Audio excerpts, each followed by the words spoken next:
troisième.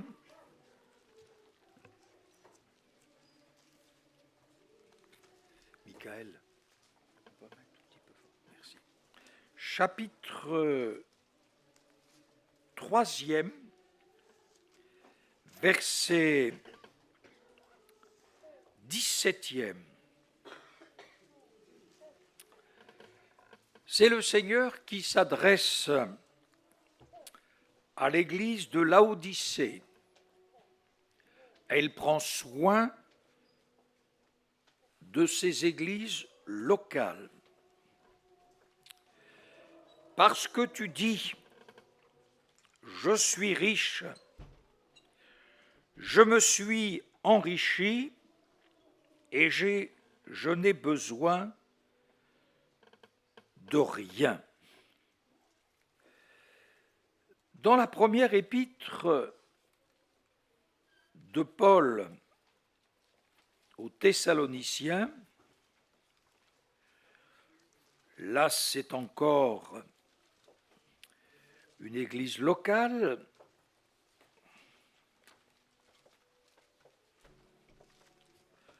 chapitre 2e,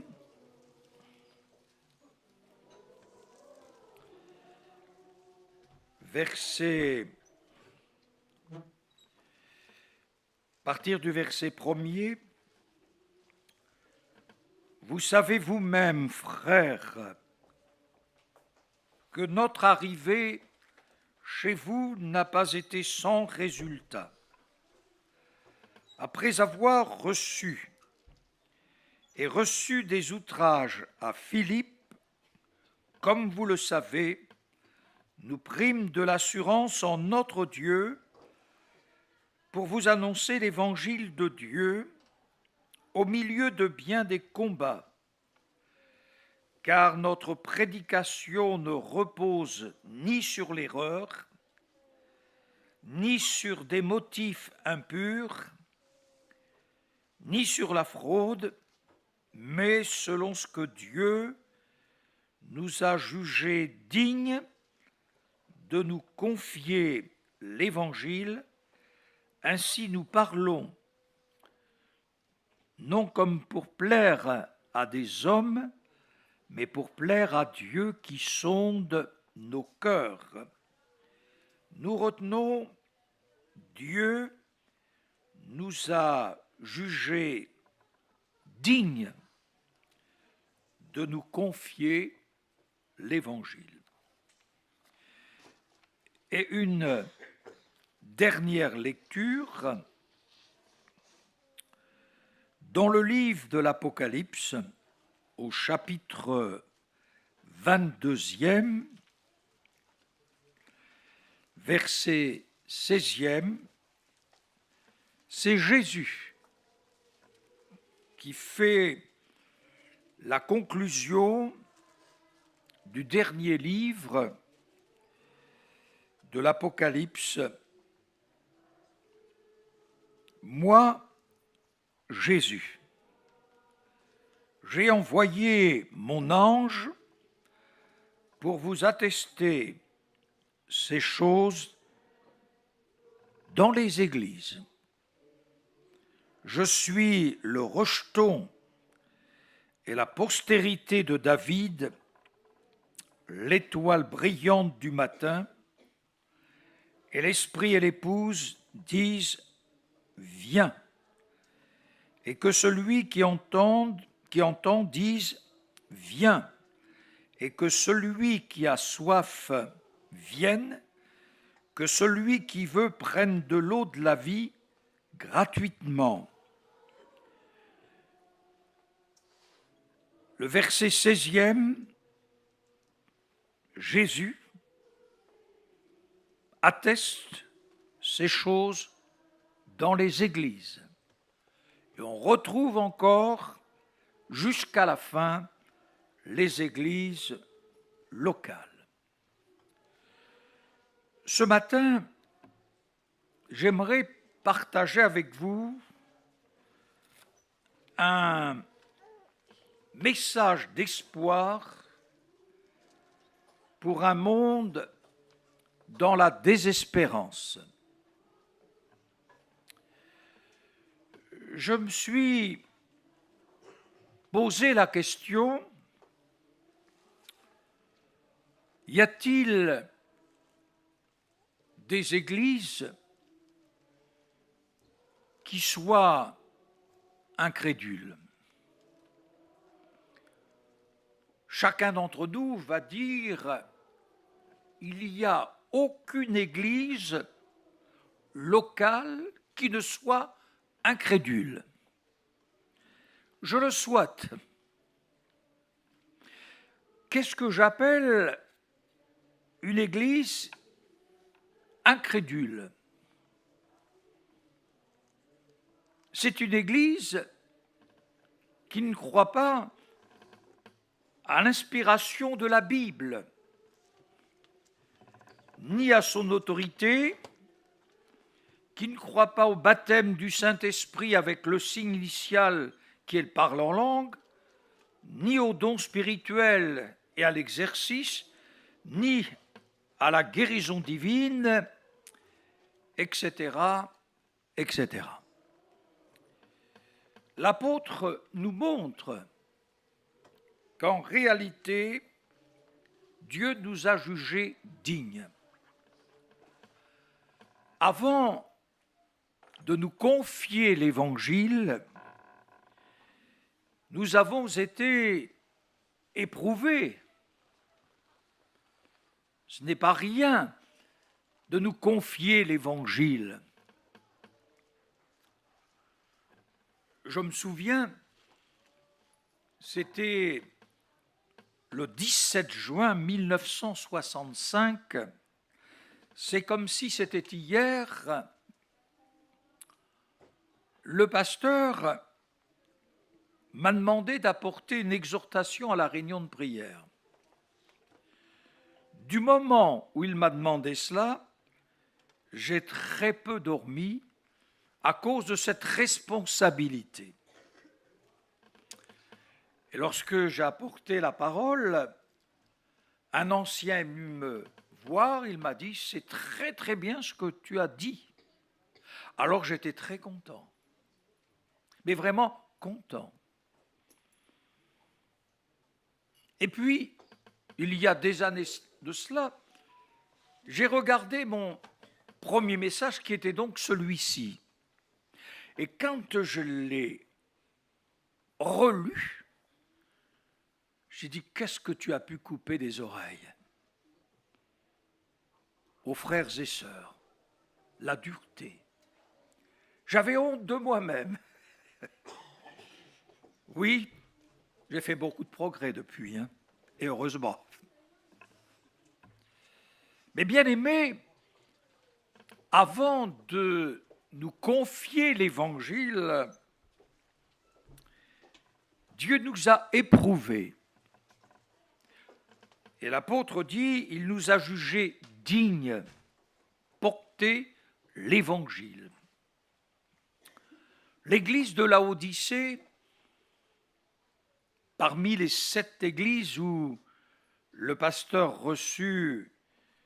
local reçut une lettre de la part du Seigneur, les chrétiens de cette église ont dit on n'a besoin de rien. Pas besoin de rien, on est riche, tout va bien. En réalité, Jésus était à l'extérieur de cette église. Il n'était plus à l'intérieur.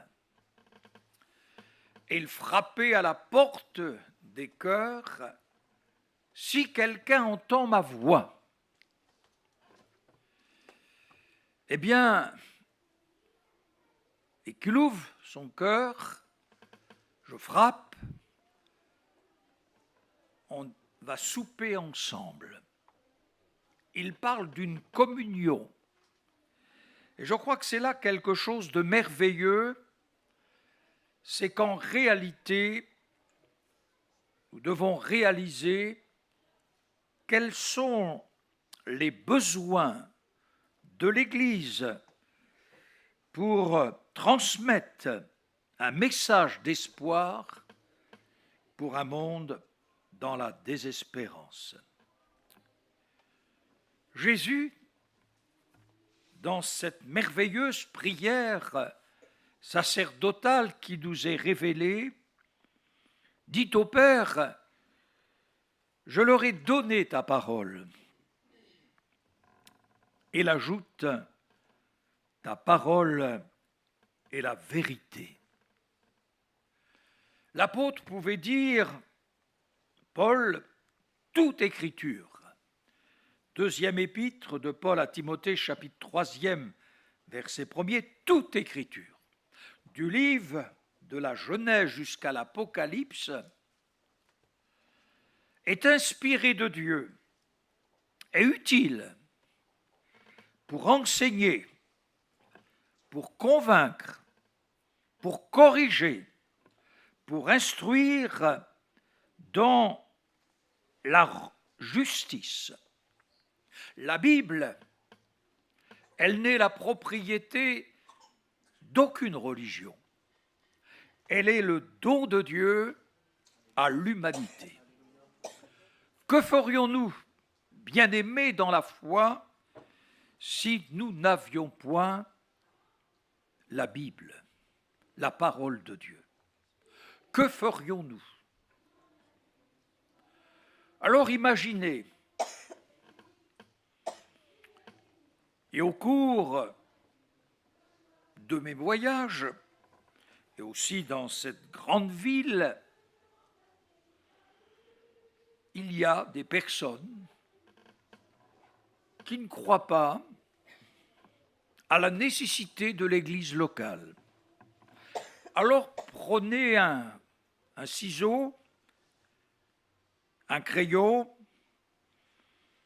et barrez tout ce qui fait mention de l'Église locale. Vous découpez.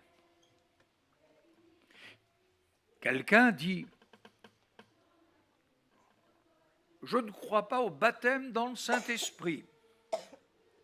Je ne crois pas à l'exercice des dons spirituels. Alors pareil, prenez un crayon et un ciseau et retirez cela. Je ne crois pas non plus à la puissance des ténèbres, ni même au mauvais esprit. Alors je peux aller loin comme cela. Je crains fort qu'il va rester juste la couverture. Et on va retrouver intérieurement un désert spirituel dans notre vie et dans l'Église, avec des doutes, des incertitudes.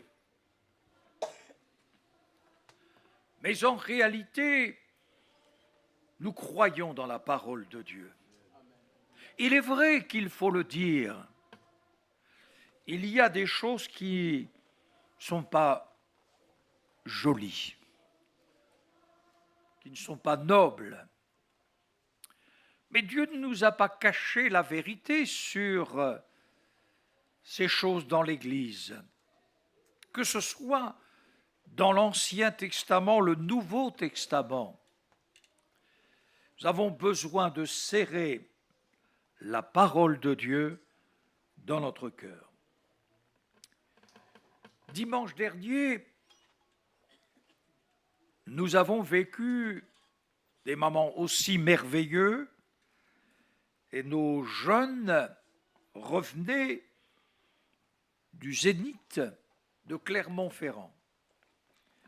6500 jeunes étaient rassemblés et puis nous avons entendu, parce que les jeunes c'est plein d'avenir, que dans 3 ans, il y aurait 10 000 jeunes. C'est formidable. C'est formidable. Ce que les jeunes ont expérimenté, et moi, n'y étant point, je ne l'ai pas vu. Mais ce n'est pas un problème. Ce que, chers jeunes, vous avez vu de vos yeux, ce que vous avez entendu, ce que vous avez touché aussi, la présence de Dieu palpable.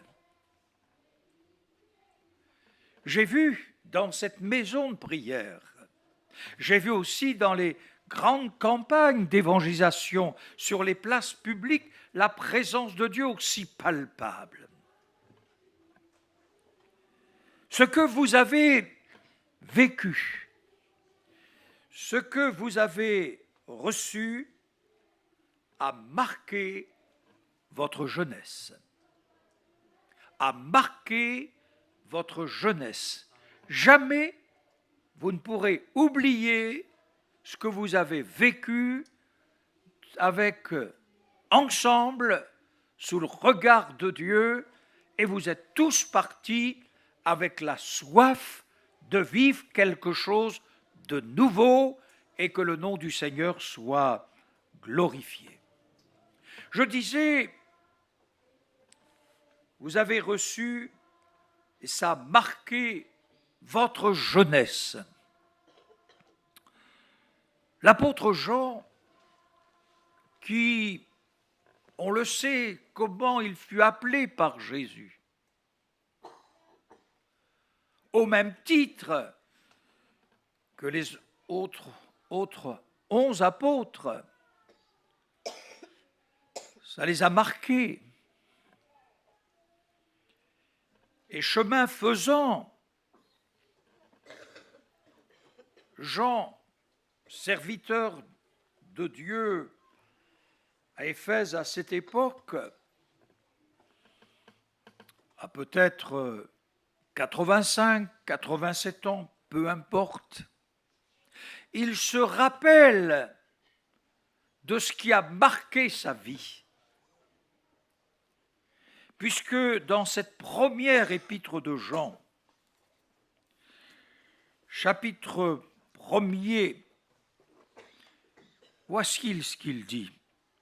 Oh, il ne fait pas des salutations, des présentations, il entre tout de suite dans le vif du sujet, ce qui était dès le commencement, ce que nous avons entendu, ce que nous avons vu de nos yeux, ce que nous avons contemplé et que nos mains ont touché concernant la parole de vie. Et la vie a été manifestée, et nous l'avons vue, et nous lui rendons témoignage, et nous vous annonçons la vie éternelle qui était auprès du Père et qui nous a été manifestée. Ce que nous avons vu et entendu, nous vous l'annonçons à vous aussi, afin que vous soyez aussi en communion avec nous. Or, notre communion avec le Père et avec son Fils Jésus-Christ, et nous vous écrivons ces choses afin que notre joie soit parfaite. Voilà un homme de Dieu, avec un long parcours, qui arrive à la fin de son ministère. Certes, il y a encore quelques années, puisqu'il sera déporté sur l'île de Patmos, et il recevra la révélation du livre de l'Apocalypse, mais il dit ce que nous avons entendu, ce que nous avons vu de nos yeux, ce que nous avons contemplé et que nos mains ont touché.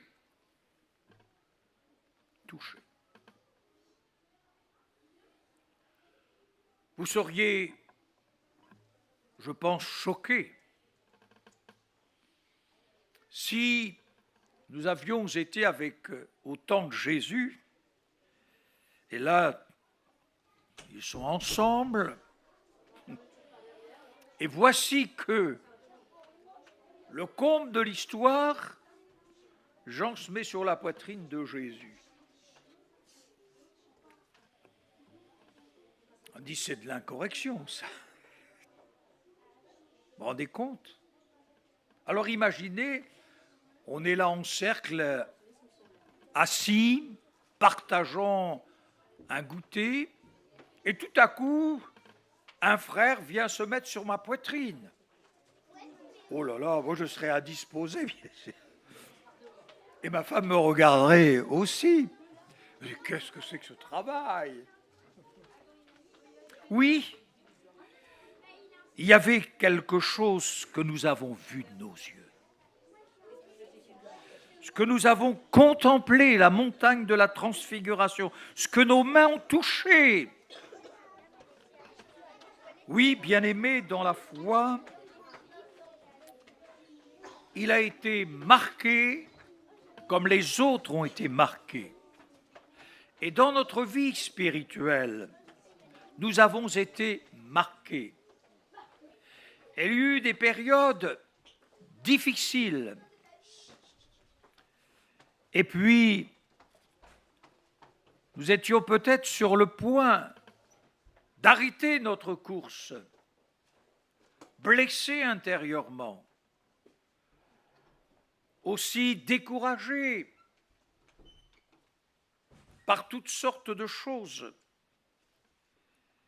Mais la voix de l'Esprit de Dieu s'est faite dans la douceur, dans l'intimité. Et nous avons repris courage. Ce qui nous a marqué au cours de notre vie et ce qui marquera, ce qui a marqué ces jeunes, c'est quelque chose d'extraordinaire. Et bien aimé dans la foi, il est important de repasser ce qui a marqué notre vie, nos expériences d'enfants avec le Seigneur, nos expériences de jeunes, d'ados, dans notre vie de couple. Nous vous l'annonçons. Il dit notre communion avec le Père et avec son Fils Jésus-Christ. La communion, c'est littéralement en commun. Nous avons partagé, c'est un moment précieux pour l'Église, la communion. Nous sommes en communion. Notre foi est une foi commune. Nous avons la même foi. Il y a une seule foi. Nous avons cette même foi. La foi nous est commune. La grâce de Dieu, elle est commune en Christ. L'Esprit Saint est aussi commun. Nous avons le même esprit. Les dons spirituels, c'est aussi en commun. Et nous avons un ennemi commun aussi. Alors peut-être, direz-vous, c'est le diable. Certes, c'est vrai.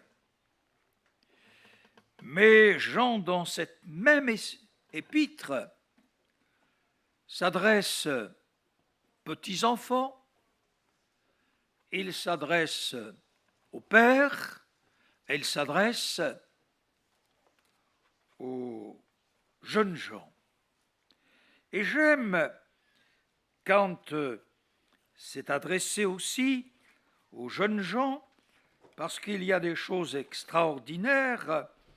Il leur dit, jeunes gens, parce que vous êtes forts, et que la parole de Dieu demeure en vous, et que vous avez vaincu le malin. Ça, c'est formidable, ça. Jeunes gens, vous êtes forts. Non point par votre morphologie, mais parce que la parole de Dieu, elle habite dans votre cœur et vous avez vaincu le malin. Mais il montre notre ennemi commun. Ce qui peut nous affaiblir, c'est n'aimez point le monde. Et pourtant, nous aimons le monde. Et Jésus l'aime, Dieu l'aime. Dieu a tant aimé le monde qu'il a donné son Fils unique. Mais il dit, N'aimez point le monde, les choses qui sont dans le monde, la convoitise de la chair, la convoitise des yeux, l'orgueil de vie. Toutes ces choses cherchent à affaiblir notre vie spirituelle. Mais bien-aimés dans la foi, je crois que Jésus, quand il était sur la terre des hommes, lisait dans la parole toutes les fois où Jésus parle du Saint-Esprit dans son ministère. Pourrions-nous nous passer du ministère du Saint-Esprit dans notre vie personnelle et aussi dans la vie de l'Église? Comme nous l'avons entendu dimanche dernier par le pasteur sur la Pentecôte, dans le livre des Actes, chapitre 2, verset 17, dans les derniers jours. Et nous sommes rentrés dans les derniers jours, le jour où Jésus est venu sur la terre des hommes, mais là nous sommes peut-être et sûr dans la dernière heure. Je répandrai de mon esprit sur toute chair. Vos fils et vos filles prophétiseront. C'est important de vivre cette vie de l'Esprit de Dieu. Je me souviens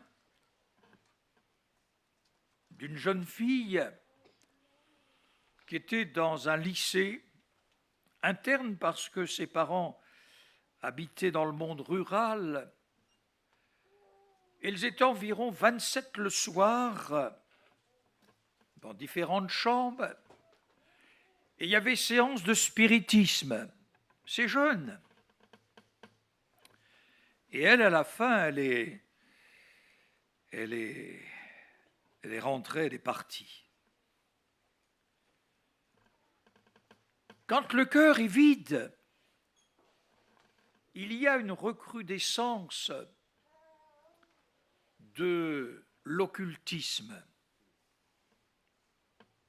Nous l'avons entendu par une de nos sœurs dimanche dernier qui a dit qu'elle avait touché à l'occultisme, lié par l'occultisme, et Jésus l'a délivrée.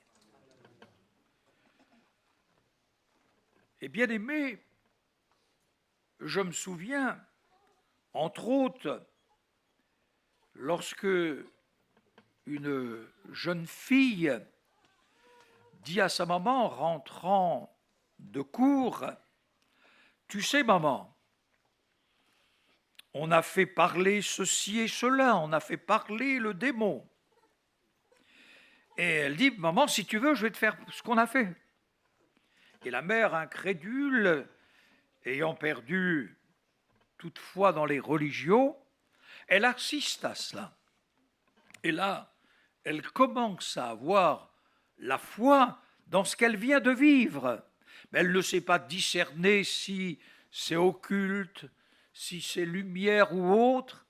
Toujours est-il, chemin faisant, elle passe, elle fait tout un parcours spirituel qu'elle croit divin, et en réalité, elle fera son baptême seule, par immersion dans sa baignoire. Et puis, un jour, un chrétien lui témoigne, elle me fait appel. Et je l'écoute attentivement. Et je lui dis, écoutez, madame, ça, c'est pas de Dieu. C'est ténébreux. C'est occulte. Et vous êtes une médium. Et elle demande à ce que l'on prie pour elle, lui dit de se repentir, de se convertir, et elle sera délivrée, baptisée par immersion. Baptisée de l'Esprit. et appartenant toujours au Seigneur. Sa famille, son mari, était ce qu'il était. Et puis, très jeune, son mari se retrouve en réanimation et c'est la fin. Et elle croit ce soir-là qu'il y a une semaine de prière. Et je lui dis non, c'est la semaine prochaine. Après avoir fait tant de kilomètres, je dis à cette sœur, je vais vous accompagner à l'hôpital.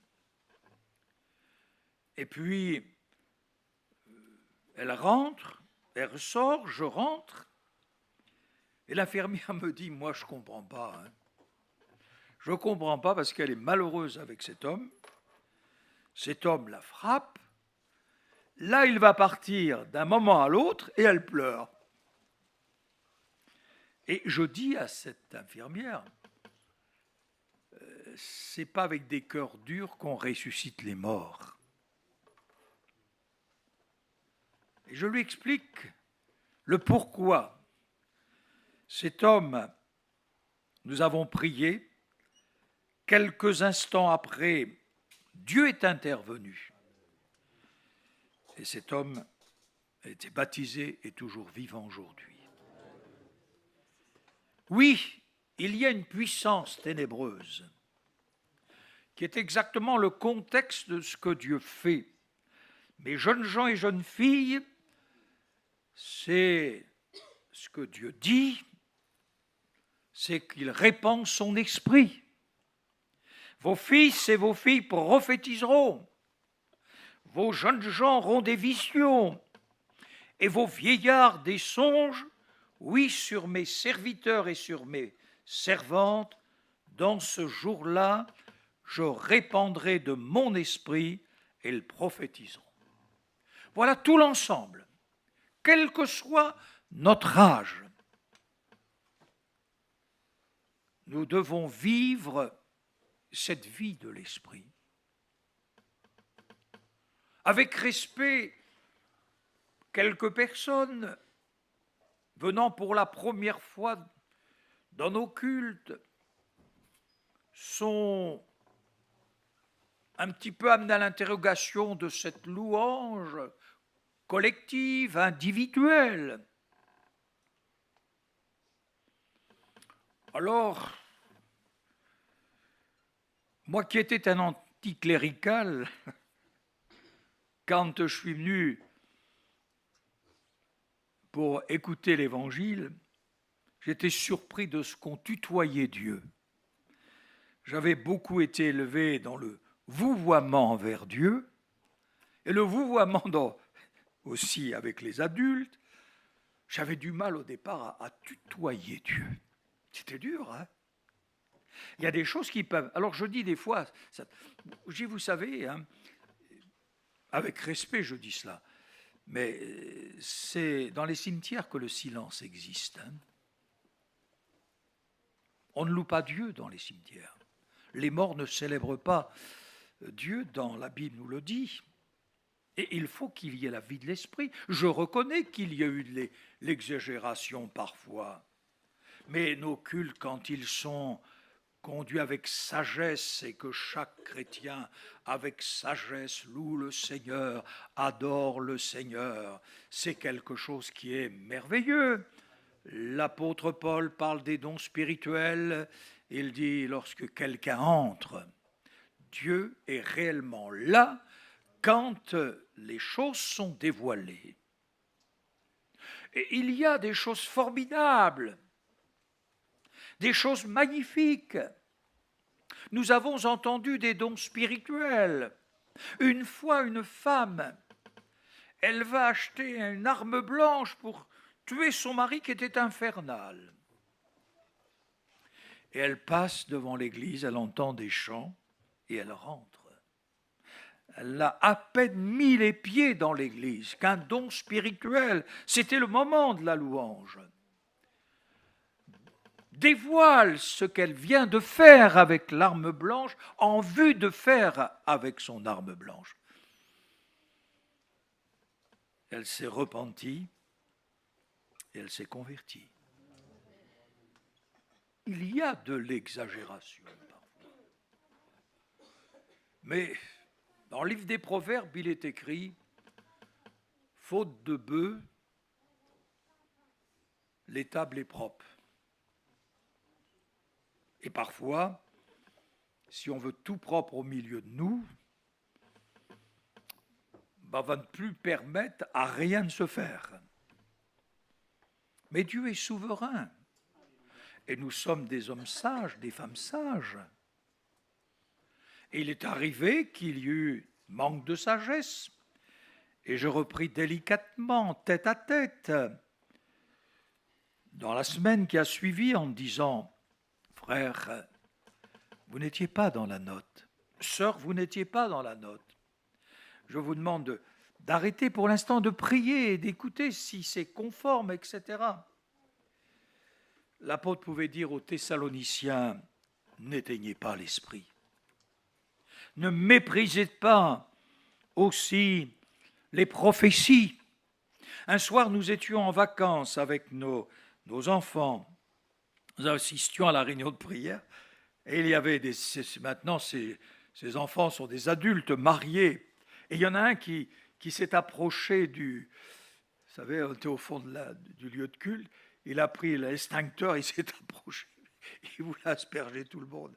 Je lui ai dit, non, fais pas ça, petit. On n'a pas besoin d'extincteur pour éteindre le feu au milieu de nous.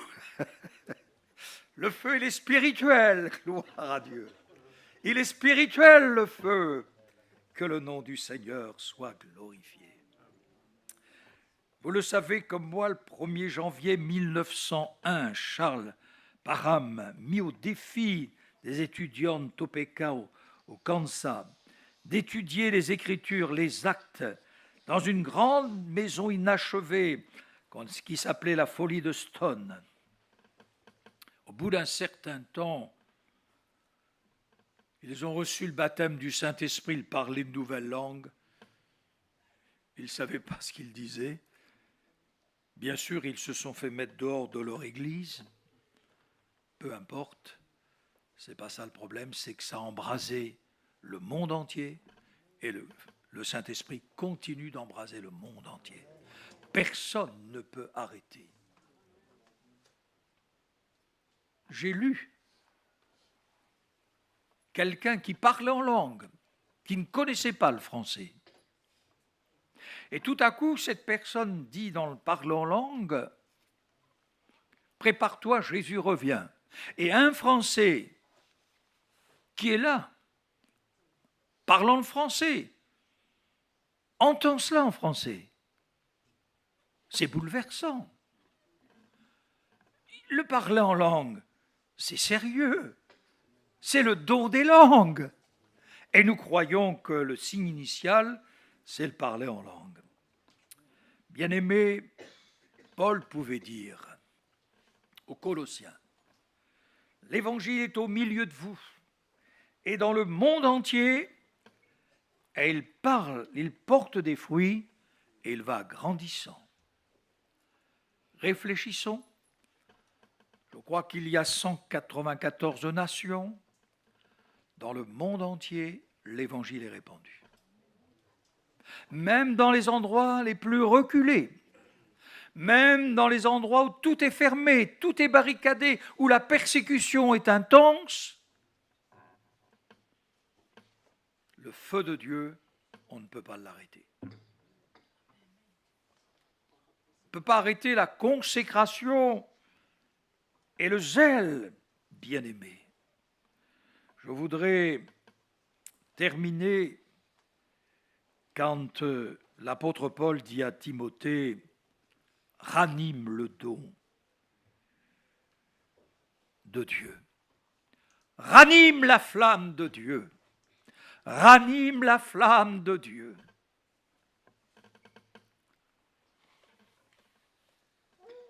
Il faut que nous continuons à ce que chacune de nos vies soit remplie du Saint-Esprit.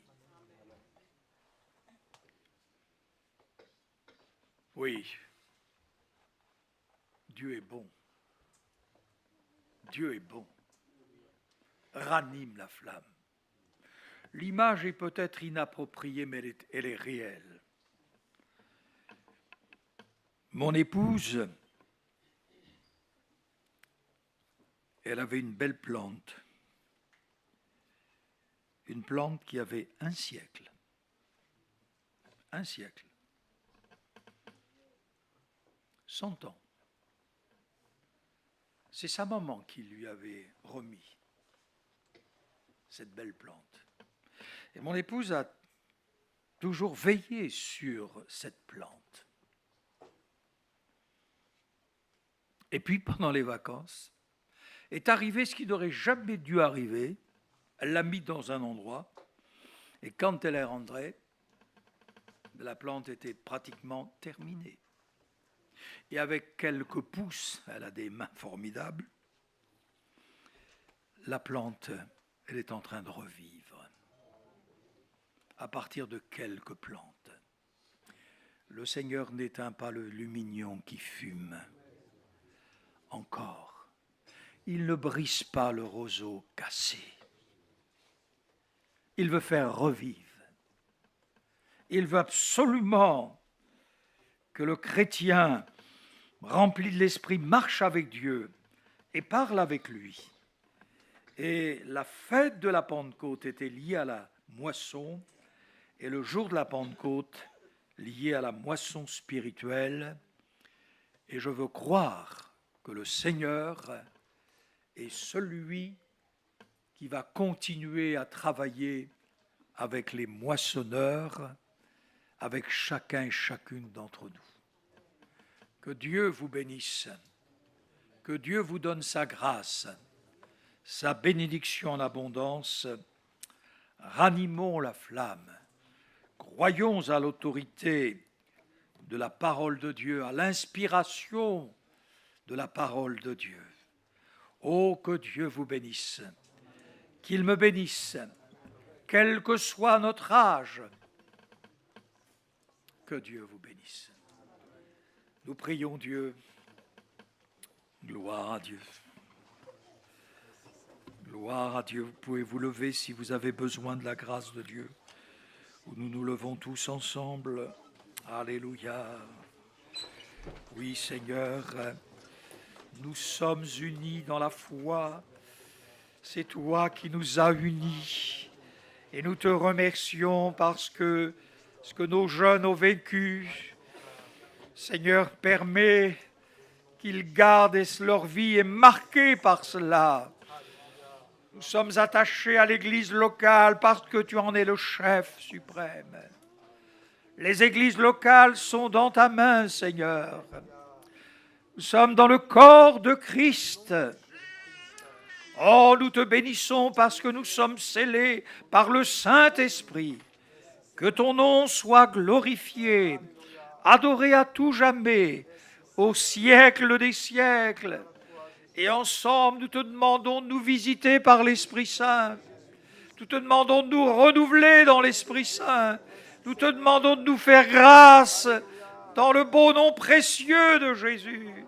Ô Saint-Esprit, souffle sur ma vie, souffle sur la vie de mes bien-aimés, souffle sur la vie de celles et ceux qui nous écoutent.